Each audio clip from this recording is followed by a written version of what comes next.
देखो इस chemical reaction and equations में हम लोग अलग अलग टाइप की केमिकल रिएक्शंस को स्टडी कर रहे हैं, और यस उसमें पहला रिएक्शन आपका था एडिशन रिएक्शन। एडिशन रिएक्शन के फीचर्स क्या हैं कि रिएक्टेंट्स मोर देन वन होंगे, लेकिन प्रोडक्ट्स एक ही होगा, एक सिंगल प्रोडक्ट होगा। कैसे आइडेंटिफाई करेंगे, कैसे पहचानेंगे अगर कोई केमिकल रिएक्शन लिखा है कि ये एडिशन रिएक्शन? तो एडिशन रिएक्शन में मोर देन वन रिएक्टेंट्स होंगे बट प्रोडक्ट एक सिंगल होगा। और इसी एडिशन रिएक्शन में एक सिंथेसिस रिएक्शन था, यानी अगर एडिशन रिएक्शन में जो रिएक्टेंट्स हैं जो ऐड हो रहे हैं, अगर वो सब एलिमेंट्स हैं, अगर मोर देन वन एलिमेंट्स आपस में रिएक्ट करके कोई एक नया कंपाउंड बनाते हैं तो वो सिंथेसिस रिएक्शन है। एडिशन रिएक्शन के अंदर ही एक टाइप था। एडिशन रिएक्शन में 3 टाइप्स हम लोग ने पढ़े। 3 तरह से एडिशन हो सकता है। पहला, मोर देन वन एलिमेंट्स आपस में कंबाइन करें, कॉम्बिनेशन रिएक्शन भी कहते हैं। दूसरा, मोर देन वन कंपाउंड्स कंबाइन करें। और तीसरा, कंपाउंड्स एंड एलिमेंट्स कंबाइन करें, है ना। इसमें से हम लोग ने कहा था कि जब एलिमेंट्स कंबाइन करेंगे तो उसको हम लोग सिंथेसिस रिएक्शन कहते हैं। Now next type of reaction is decomposition reaction. तो डिकम्पोजिशन हमने लास्ट टाइम पे भी डिस्कस किया था। डिकम्पोजिशन में जस्ट जो आपका कॉम्बिनेशन रिएक्शन है उससे जस्ट ऑपोजिट, मतलब इसमें रिएक्टेंट एक होगा यस और प्रोडक्ट मोर देन वन होंगे। एक सिंगल रिएक्टेंट किसी भी फैक्टर या किसी भी रीजन से मोर देन वन प्रोडक्ट्स में चेंज होगा, या ये कह लो कि एक लार्ज मॉलिक्यूल कुछ स्मॉलर पार्ट्स में डिकम्पोज होगा, ब्रेक होगा। इसी को डिकम्पोजिशन रिएक्शन कहते हैं। अब वो जो भी मॉलिक्यूल है या जो कंपाउंड है वो स्मॉल पार्ट्स में डिकम्पोज क्यों हो रहा है, रीजन क्या है, उसमें हीट भी हो सकता है कि उस कंपाउंड को आपने हीट किया, इस वजह से वो डिकम्पोज हो गया है स्मॉल फ्रैगमेंट्स में, या आपने उसे कंपाउंड को सनलाइट की प्रेजेंस में रखा हुआ है इसलिए वो डिकम्पोज हो गया है। तो इस तरह से डिकम्पोजिशन रिएक्शन के अलग अलग टाइप्स होंगे। बट डिकम्पोजिशन रिएक्शन का सिंपल सा मतलब है एक ऐसा केमिकल रिएक्शन जिसमें एक सिंगल रिएक्टेंट किसमें चेंज होगा, मोर देन वन प्रोडक्ट्स में, सिंपलर प्रोडक्ट्स में। सिंपलर प्रोडक्ट्स का मतलब छोटे छोटे प्रोडक्ट्स में। इसको हम लोग डिकम्पोजिशन रिएक्शन कहेंगे। Chemical reaction in which a single reactant breaks down to give simpler product is called decomposition reaction। तो इसमें जो कीवर्ड्स हैं वो क्या है कि इसमें एक रिएक्टेंट सिंगल होगा, प्रोडक्ट एक से ज्यादा होंगे। कॉम्बिनेशन रिएक्शन का जस्ट यस रिवर्स। अब किसी भी सब्सटेंस को हम डिकम्पोज करते हैं अगर, या किसी भी चीज को आप ब्रेक करते हैं, आप अपने डे टू डे लाइफ में भी देखिए, अगर किसी चीज को आपको ब्रेक करना है तो उसके लिए एनर्जी चाहिए। तो डिकम्पोजिशन रिएक्शंस, यस जितनी भी डिकम्पोजिशन रिएक्शंस होंगी वो ऑलवेज एंडोथर्मिक इन नेचर होंगी। कोई भी डिकम्पोजिशन रिएक्शन होगा अगर, तो उसको एनर्जी चाहिए, क्योंकि बिना एनर्जी के आप किसी चीज को ब्रेक नहीं कर सकते। आप घर में भी किसी चीज को ब्रेक करना है तो एनर्जी फोर्स लगाना पड़ेगा। तो जितने भी डिकम्पोजिशन रिएक्शंस हैं they require energy, they are endothermic in nature. Yes अब वो एनर्जी किस फॉर्म में एक्सेप्ट करते हैं, either in form of heat, either in form of light, either in form of electricity, है ना। उसके अकॉर्डिंग डिकम्पोजिशन रिएक्शंस भी कई टाइप के हो सकते हैं। बट एक चीज क्लियर है कि जितनी भी डिकम्पोजिशन रिएक्शंस हैं दे ऑल आर, कीवर्ड क्या है, एंडोथर्मिक इन नेचर। कोई भी डिकम्पोजिशन रिएक्शन है तो वो एंडोथर्मिक डेफिनेटली होगा, ठीक है। यस अब कुछ एग्जांपल्स हैं डिकम्पोजिशन रिएक्शन के। जैसे एक एग्जांपल है, on heating green colour ferrous sulfate crystals FeSO4.7H2O, it loses water and turns into white anhydrous ferrous sulfate। anhydrous word हम यूज करते हैं जब कहीं पर वाटर नहीं होता है। किसी चीज के साथ अगर यस वाटर नहीं है तो वो एनहाइड्रेटेड फॉर्म होता है। और वाटर अगर किसी चीज के साथ मिक्स होता है किसी कंपाउंड के साथ तो उसको हाइड्रेटेड फॉर्म कहते हैं। तो एनहाइड्रस फेरस सल्फेट में चेंज होता है और वो एनहाइड्रस फेरस सल्फेट फिर डिकम्पोज होता है फेरिक ऑक्साइड में, SO2 में, SO3 में। इस पूरे प्रोसेस को देखिए डिकम्पोजिशन रिएक्शन। आपने फेरस सल्फेट को पहले आपने इसको हीट किया, इसको FeSO4 dot 7H2O 7H2. Dot 7H2O को मतलब ये 7 मॉलिक्यूल्स ऑफ वाटर इसके साथ एसोसिएटेड है, इसको वाटर ऑफ क्रिस्टलाइजेशन भी कहते हैं। Yes, sir. ये लूजली बॉन्डेड वाटर मॉलिक्यूल्स होते हैं। फेरस सल्फेट के मॉलिक्यूल के साथ 7 molecules of water loosely bonded है, इसको वाटर ऑफ क्रिस्टलाइजेशन कहते हैं। ये हाइड्रेटेड फेरस सल्फेट है। तो जब इसको हीट करते हो तो पहले तो ये वाटर इसमें से अलग होता है, मतलब हाइड्रेटेड फेरस सल्फेट में से केवल FeSO4 एनहाइड्रस फेरस सल्फेट बनता है और फाइनली वो एनहाइड्रस Yes. फेरस सल्फेट भी डिकम्पोज हो जाता है फेरिक ऑक्साइड में, SO2 में और SO3 में। तो यहाँ पर ये देखिए प्रोसेस डिकम्पोजिशन Yes, का हमने sir. शो किया, वो ferrous sulphate anhydrous ferrous sulphate का डिकम्पोजिशन दिखाया है। ठीक है, क्लियर? ये ferrous sulphate Yes, sir. Decompose हो रहा है, ब्रेक हो रहा है Yes, किसमें? sir. Fe2O3 फेरिक ऑक्साइड में, SO2 में और SO3 में। तो डिकम्पोजिशन रिएक्शन का एग्जाम्पल है। ऐसे एक एग्जाम्पल है पोटेशियम क्लोराइड को Yes. जब हम हीट करते हैं, पोटेशियम क्लोराइड का फॉर्मूला है KClO3। तो जब हम पोटेशियम क्लोराइड को हीट करते हैं तो ये डिकम्पोज होता है पोटेशियम क्लोराइड KCl और ऑक्सीजन गैस में, इसमें डिकम्पोज होता है। ये रिएक्शंस आपको लर्न करनी पड़ेंगी, याद करनी पड़ेंगी डिकम्पोजिशन रिएक्शन के एग्जाम्पल्स में। तो when potassium chloride is heated in presence of manganese dioxide as catalyst, देखिए आप हीटिंग कर रहे हैं पोटेशियम क्लोराइड का, मैंगनीज डाइऑक्साइड का यूज आप एज अ कैटलिस्ट कर रहे हैं केवल रिएक्शन की स्पीड को इम्प्रूव करने के लिए। अगर हम इस रिएक्शन में मैंगनीज डाइऑक्साइड नहीं भी यूज करते हैं, सिंपली हीट कर देते हैं पोटेशियम क्लोराइड को, तो भी वो डिकम्पोज होगा KCl में और Yes. O2 में, पोटेशियम क्लोराइड और O2 में, लेकिन उस कंडीशन में रिएक्शन की स्पीड स्लो होगी, धीरे धीरे डिकम्पोजिशन होगा। जब मैंगनीज डाइऑक्साइड आप यूज कर लेंगे MnO2 तो रिएक्शन की स्पीड बढ़ जाएगी, यानी डिकम्पोजिशन फास्ट हो जाएगा। ठीक है, तो वो खाली कैटलिस्ट है, मेन जो आप कर रहे हैं वो पोटेशियम क्लोराइड की हीटिंग कर रहे हैं। तो ये भी डिकम्पोजिशन है। आप देखिए एक सिंगल रिएक्टेंट है और प्रोडक्ट देखिए एक से ज्यादा है, KCl और O2। Yes, sir. तो ये एग्जाम्पल्स हैं।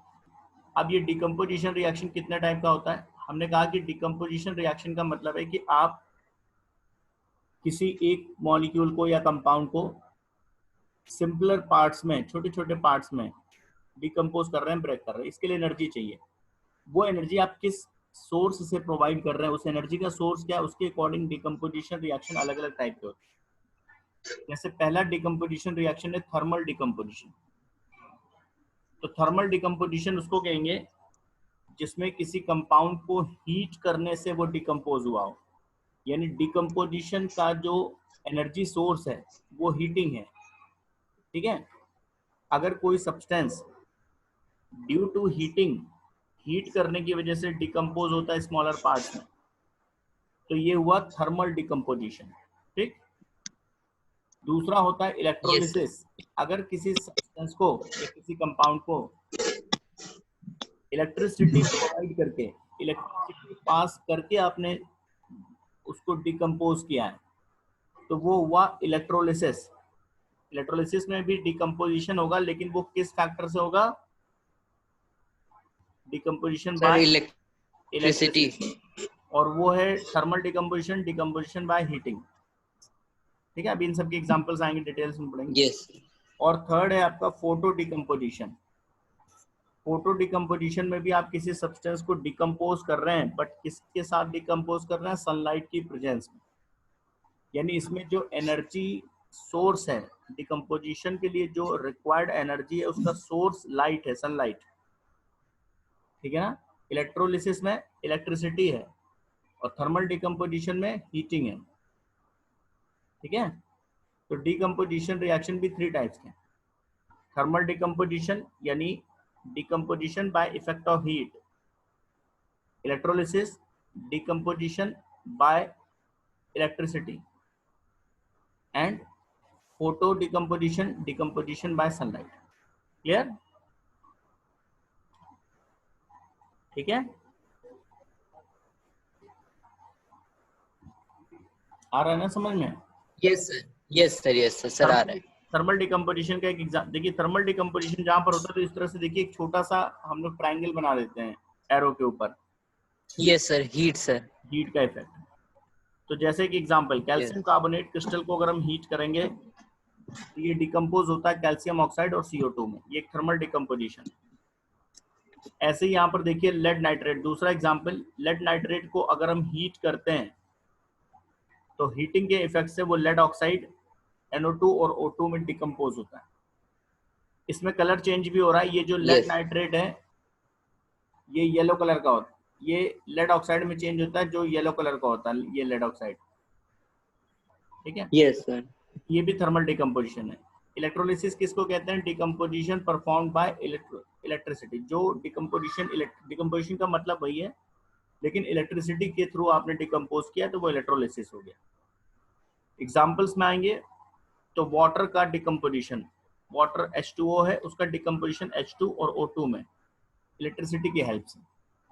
When electric current is passed yes through acidified water, acidified water का मतलब होता है कि वाटर में थोड़ा सा आपने एसिड मिला दिया, कुछ ड्रॉप्स H2SO4 के या HCl के, कुछ अमाउंट ऑफ एसिड आपने प्योर वाटर की जगह उसमें थोड़ा सा एसिड मिलाकर आपने इलेक्ट्रिसिटी पास की है। एसिड मिला लेने से प्योर वाटर इलेक्ट्रिसिटी का उतना अच्छा कंडक्टर नहीं है।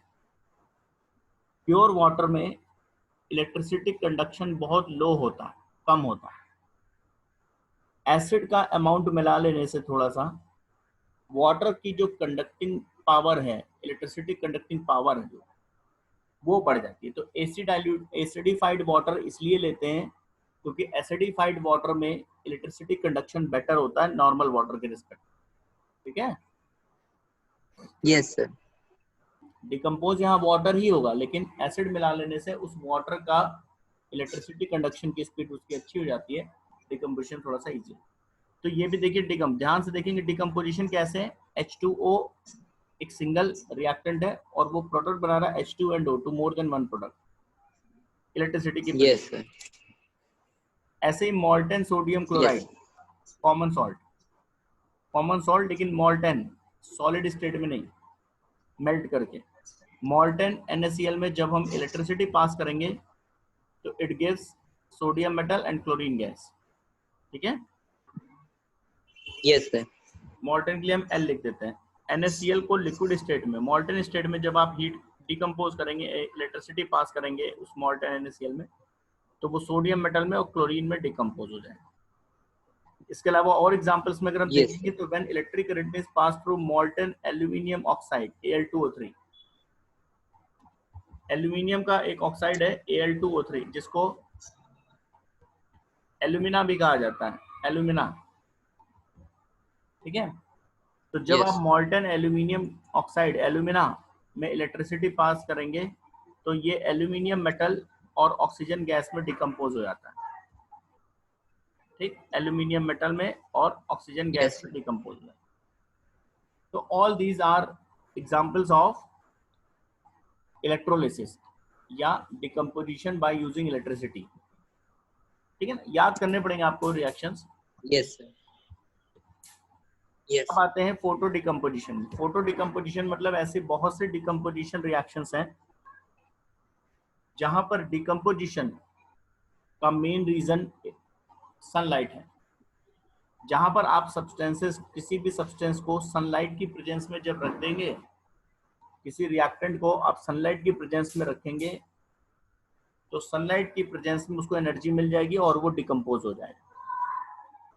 तो ये फोटो डिकम्पोजिशन। एग्जाम्पल देखिए, yes, जब हम सिल्वर क्लोराइड या सिल्वर ब्रोमाइड, सिल्वर के सॉल्ट्स में ज्यादातर ये होता है, सिल्वर के सॉल्ट्स लाइट की प्रेजेंस में, सनलाइट की प्रेजेंस में इजीली डिकम्पोज हो जाते हैं। जैसे सिल्वर ब्रोमाइड को अगर हम सनलाइट की प्रेजेंस में रख देंगे तो ये सिल्वर मेटल में और ब्रोमीन में डिकम्पोज हो जाएगा।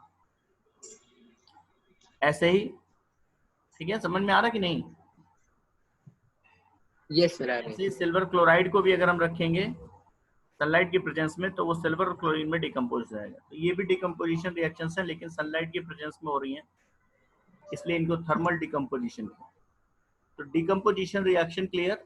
और डिकम्पोजिशन रिएक्शन से, डिकम्पोजिशन रिएक्शन के जो मेन पॉइंट्स हैं वो ये कि डिकम्पोजिशन रिएक्शन में रिएक्टेंट ऑलवेज सिंगल होगा, प्रोडक्ट मोर than one. Yes decomposition reactions one. Always endothermic reactions होंगी, यानी किसी भी सब्सटेंस को डिकम्पोज करने के लिए you have to provide energy, energy required. Yes उस एनर्जी का सोर्स क्या है? इसके according decomposition reactions, thermal decomposition, electrolysis या इलेक्ट्रिकल डिकम्पोजिशन, और फोटो डिकम्पोजिशन यानी सनलाइट के प्रेजेंस। ये उसके टाइप्स। क्लियर हो गया decomposition? Yes sir. Next type of reaction is displacement reaction. इसको सब्स्टिट्यूशन रिएक्शन भी कहते हैं। डिस्प्लेसमेंट रिएक्शन या इसी रिएक्शन का दूसरा नाम हम कह सकते हैं सब्स्टिट्यूशन रिएक्शन। अब नाम से ही क्लियर हो रहा होगा आपको, सब्स्टिट्यूशन किसको कहते हैं हम लोग? सर रिप्लेस करना सर। रिप्लेसमेंट। डिस्प्लेसमेंट रिएक्शन कह लो, रिप्लेसमेंट रिएक्शन कह लो, सब्स्टिट्यूशन रिएक्शंस कह लो, एक ही बात। यानी ये एक ऐसा रिएक्शन होगा जिसमें कोई एटम या ग्रुप ऑफ एटम किसी मॉलिक्यूल के अंदर से किसी एटम को या ग्रुप ऑफ एटम को रिप्लेस कर दे। जैसे आपने अपनी जेब में मान लीजिए ब्लू और ब्लैक दो पेन लगा रखे हैं,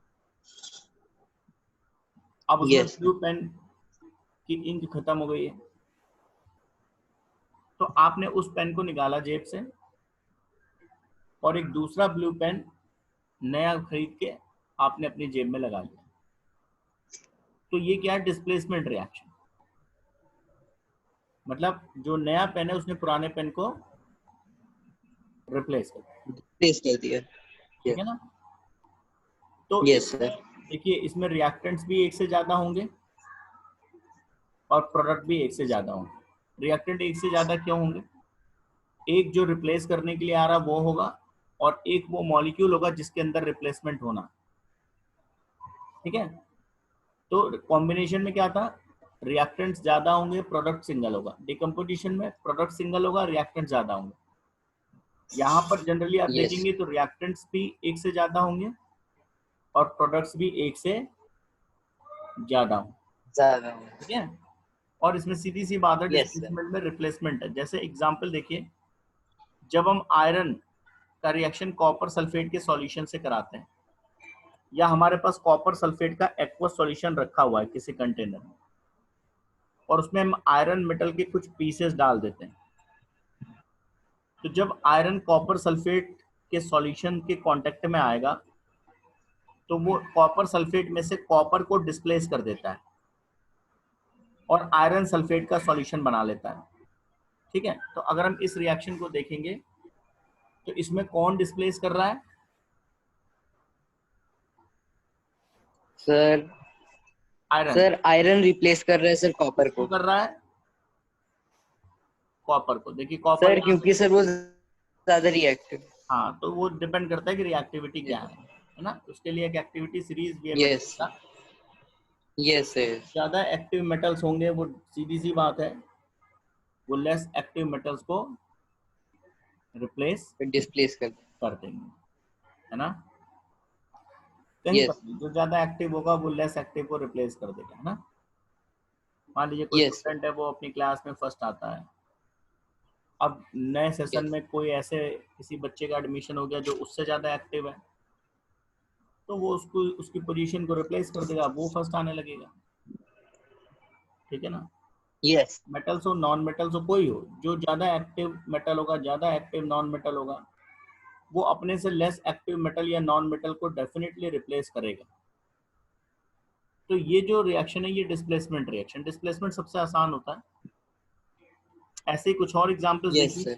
मैग्नीशियम को हम रिएक्ट करा रहे हैं कॉपर सल्फेट सॉल्यूशन से, तो मैग्नीशियम मेटल ने अपना सॉल्ट बना लिया मैग्नीशियम सल्फेट, और कॉपर सल्फेट में से उसने कॉपर को फ्री कर दिया, मतलब रिप्लेस कर दिया। Yes sir. नेक्स्ट एग्जांपल में जिंक को देखिए, कॉपर सल्फेट के साथ जिंक को ट्रीट किया हमने, तो जिंक ने कॉपर को उसमें से रिप्लेस कर दिया और अपना सॉल्यूशन बना लिया जिंक सल्फेट का। लेड ने कॉपर क्लोराइड से रिएक्ट किया, लेड क्लोराइड बन गया और कॉपर वहां से रिप्लेस हो गया। तो ये सब, अब देखिए ये, अब इसको कोई कॉमन पैटर्न ना बना लीजिए कि हमेशा कॉपर का रिप्लेसमेंट ही होता है, ऐसा नहीं। ये सारे एलिमेंट्स कॉपर से, ये जितने मेटल्स हैं ये कॉपर से मोर एक्टिव मेटल से इसलिए रिप्लेस कर पा रहा है। अगर कॉपर किसी दूसरे मेटल से ज्यादा एक्टिव है तो कॉपर उसको रिप्लेस करेगा। Yes sir.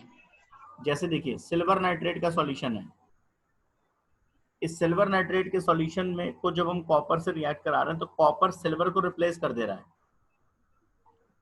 देखिए यस सॉल्यूशन हो गया कॉपर नाइट्रेट का, और सिल्वर नाइट्रेट का था, अब बन गया कॉपर नाइट्रेट, और जो उसके अंदर सिल्वर था उसको कॉपर ने रिप्लेस कर दिया। तो कॉपर ने सिल्वर को रिप्लेस कर दिया क्योंकि यहाँ पर कॉपर ज्यादा एक्टिव है,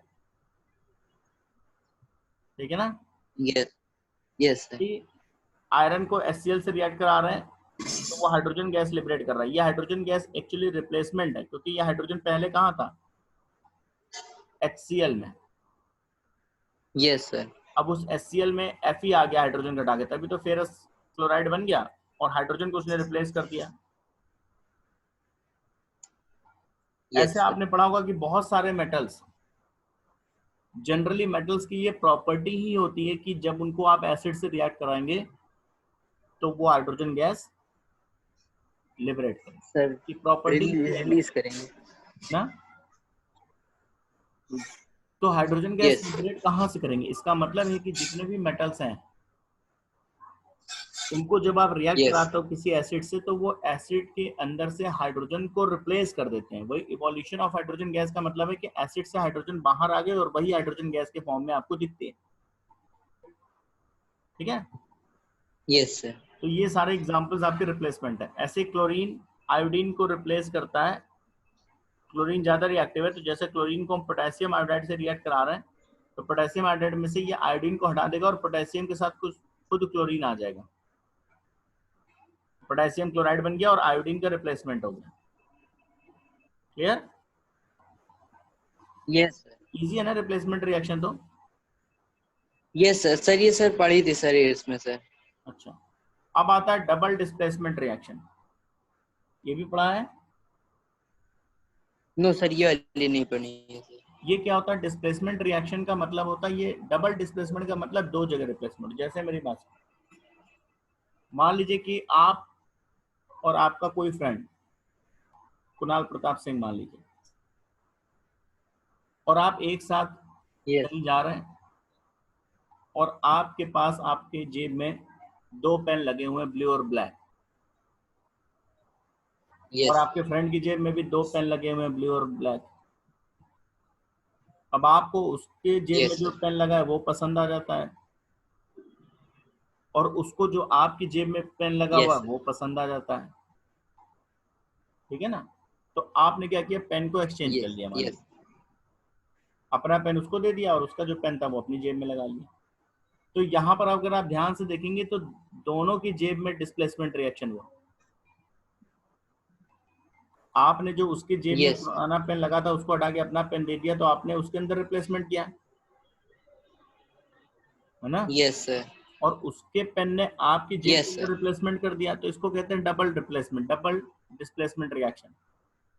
यानी अगर दो सब्सटेंस रिएक्ट करेंगे यस तो सब्सटेंस ए का अगर कोई पार्ट बी में चला गया, सब्सटेंस ए का कोई पार्ट यस सर। बी में चला गया और किसी को रिप्लेस कर दिया, और वो चीज जो रिप्लेस हुई वो ए में आ गई, तो ये डबल रिप्लेसमेंट हुआ ना, यानी दोनों यस सब्सटेंस में रिप्लेसमेंट हुआ। इसको आप रिएक्शन से देखेंगे तो और इजी होगा। जैसे इस रिएक्शन को जरा ध्यान दीजिए, sodium sulphate plus barium chloride gives barium sulphate plus NaCl। अब यहाँ अगर हम थोड़ा सा फोकस करेंगे तो अभी देखिए यहाँ पर सल्फेट के साथ कौन बॉन्डेड है, सोडियम, है सर। ना। Yes sir. और प्रोडक्ट में सल्फेट के साथ कौन है, yes sir. Barium. Sir barium. तो इसका मतलब इस बेरियम ने यहाँ से सोडियम को रिप्लेस किया और खुद सल्फेट के साथ आ गया, यस तभी तो ये बना, है ना। यस लेकिन सर। इस सोडियम ने भी तो इस बेरियम यस को सर। यहाँ से रिप्लेस किया और उसने सोडियम क्लोराइड बना लिया। Yes sir. तो ये डबल डिस्प्लेसमेंट है। मेरी बात समझिएगा मैं क्या कह रहा हूँ। अगर मान लीजिए यस इस रिएक्शन में, अगर मान लीजिए यहाँ से बेरियम इस सोडियम को रिप्लेस करता, ठीक है, और ये बेरियम सल्फेट बनाता, ठीक है, यस प्लस ये जो क्लोरीन है ये मान लीजिए नहीं मिलता, क्लोरीन अलग मिल जाता आपको, फ्री क्लोरीन मिलता और फ्री सोडियम मिलता, तो ये सिंपली डिस्प्लेसमेंट है, यस ये डबल डिस्प्लेसमेंट नहीं है। क्यों? क्योंकि बेरियम ने तो सोडियम को रिप्लेस कर दिया, लेकिन सोडियम किसी को रिप्लेस नहीं हो रहा, वो देखिए फ्री फॉर्म में मिल रहा आपको। सोडियम बेचारा फ्री होके निकल गया, उसने किसी को रिप्लेस नहीं किया ना, ठीक है।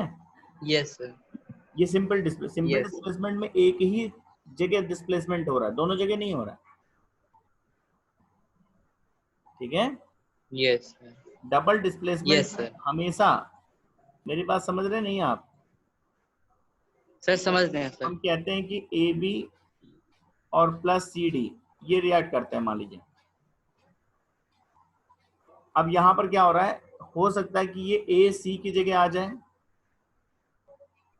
सी को यस सर। रिप्लेस कर दे। अगर सी रिप्लेस होके फ्री यस फॉर्म में अलग से मिलता आपको, तब तो सिंपल ये एक डिस्प्लेसमेंट रिएक्शन। लेकिन जो सी यहाँ से रिप्लेस हो रहा है वो यहाँ आ जा रहा है, वो बी के साथ कंबाइन कर यस ले सर। रहा है, मतलब सी भी बना यस ले रहा है। तो आप कह सकते हो ना कि सी ने भी तो ए को रिप्लेस किया। Yes sir. तो इसको क्या कहते हैं हम, डबल डिस्प्लेसमेंट, ठीक है। या आप ये यस कह लो सर। डबल डिस्प्लेसमेंट को ये भी कह सकते हो कि इसमें जो कंपाउंड्स होते हैं वो अपने आयंस को एक्सचेंज कर लेंगे, एक्सचेंज ऑफ आयंस भी कह सकते हो। यानी ये बेरियम यहाँ आ गया तो ये सोडियम यहाँ आ गया, तो एक्सचेंज ऑफ आयन हो गया। वैसे इसको डबल डिस्प्लेसमेंट क्यों कहते यस हैं, सर। बात समझ में आ रही है। इसमें जो भी दो रिएक्टेंट होंगे, ध्यान से देखेंगे यस तो सर। दोनों के अंदर रिप्लेसमेंट हुआ सर होगा, दोनों एक दूसरे को सर रिप्लेस करेंगे। रिप्लेस करेंगे ही करेंगे। यस।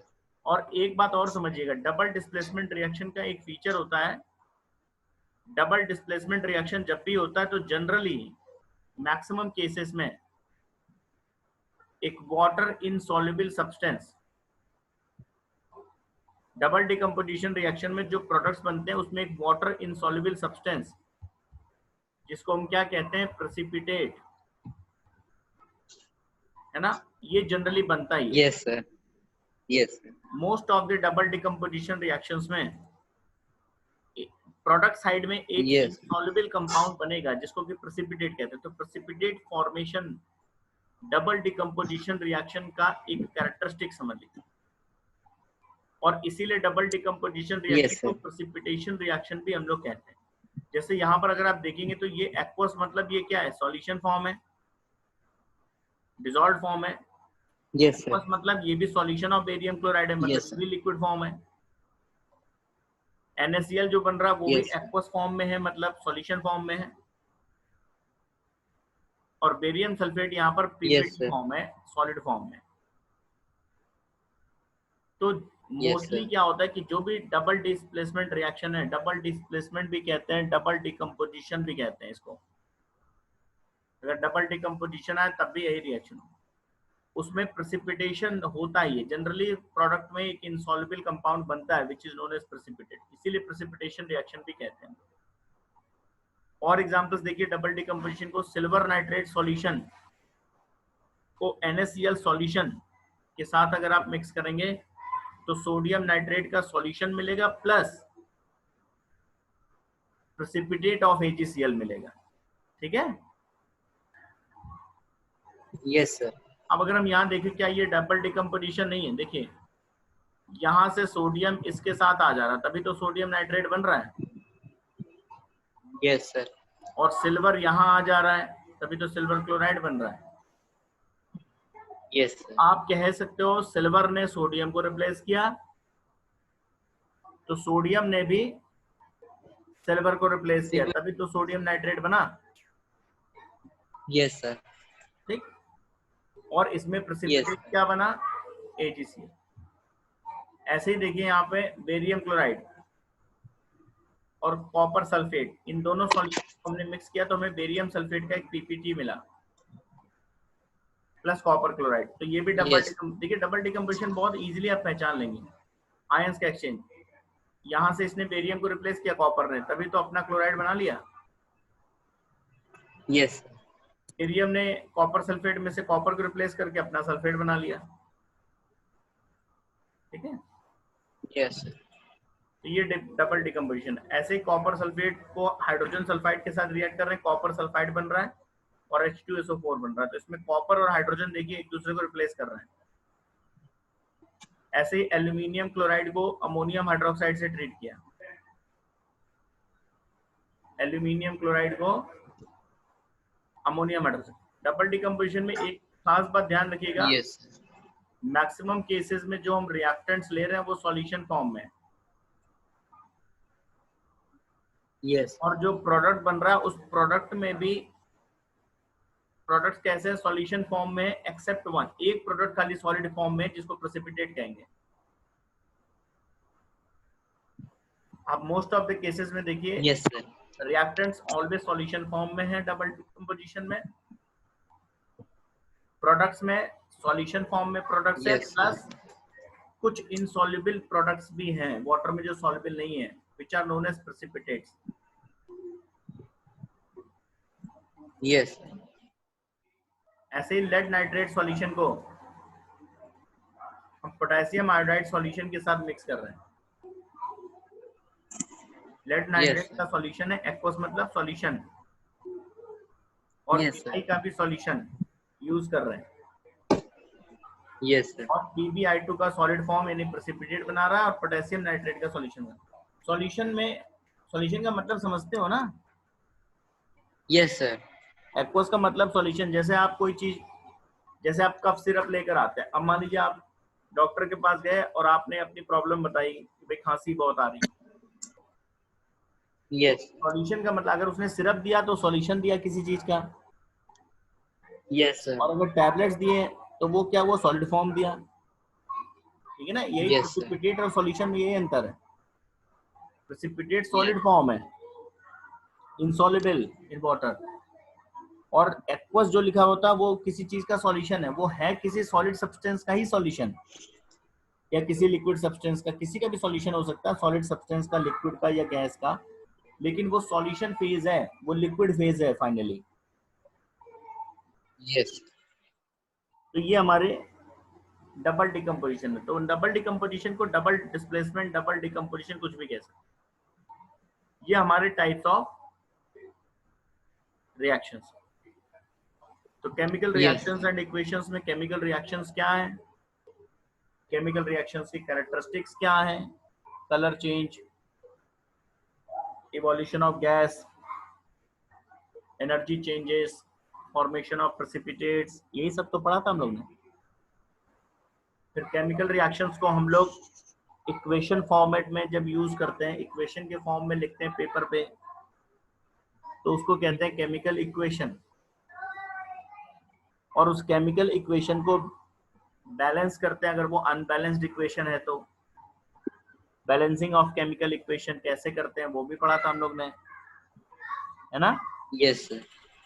Yes, sir. और टाइप्स ऑफ रिएक्शंस, तो ये पूरा आपका चैप्टर है। अब इस पे देखिए कुछ क्वेश्चंस इस पे बेस्ड हैं। ये एक्सरसाइज है, जो जितना आपने टॉपिक पढ़ा है उस पे कुछ क्वेश्चंस बेस्ड हैं। Yes, sir. ठीक है, ये हम लोग डिस्कस करेंगे।